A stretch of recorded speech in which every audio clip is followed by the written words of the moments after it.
মৃত্যু বদল মৃত্যু।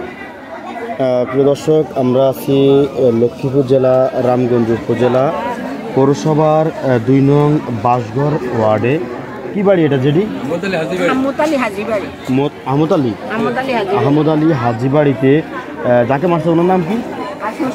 হাসমতুল্লাহকে নির্মমভাবে হত্যা করলো তার আপন ভাতিজা। আচ্ছা, এই হত্যাকাণ্ডের কি বিচার হওয়া উচিত আপনারা মনে করেন এলাকাবাসী? আসলে মূলত কি নিয়ে ঘটনাটা? জায়গা জমি নিয়ে দ্বন্দ্ব স্যার, জায়গা জমি নিয়ে দ্বন্দ্ব। প্রিয় দর্শক, আসলে পৃথিবীতে জায়গা জমি সব কিছু থেকে যাবে, চাচা ভাতিজার একটা সম্পর্ক, রক্তের সম্পর্ক, বাবার মতো একই টান। সেই চাচাকে নির্মমভাবে কীভাবে পারলো ঘাতক ভাতিজা হত্যা করতো? এই যে আপনারা তো কোন জায়গা থেকে আসছেন? বলেন, কথা বলবেন। আপনি কোন এলাকা থেকে আসছেন? আচ্ছা, এই ঘটনা যদি সুস্থ বিচার না হয়, যদি ঘাতক মানে ছেড়ে দেয়, তাহলে দেশের কেমন হবে?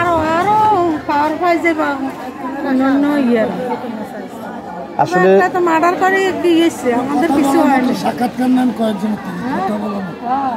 একটু এদিকে আসেন, আপনার একটু কথা বলি। আসলে আপনি তো একজন বয়স্ক মানুষ, আপনার সন্তান আছে, ভাতিজারা আছে।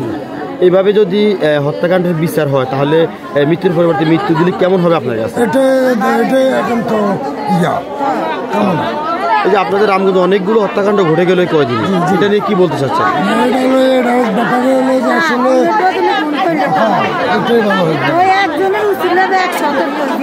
হ্যাঁ, আজকে আপনারা করছে, কালকে আমার যদি না করে এমন কথা, আমার তো ছেলে সন্তান আছে, এটা যদি প্রতিবাদ করে তত সব সতর্ক বাঘের হরে কিনে ওই বাঘের হরে এসে ঠেতার হেসে ঠেতার এত বিল্ডিং আড়া করাইতেছে।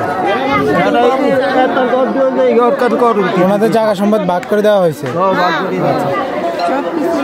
ওই হেসে ঠেতার এই সেটা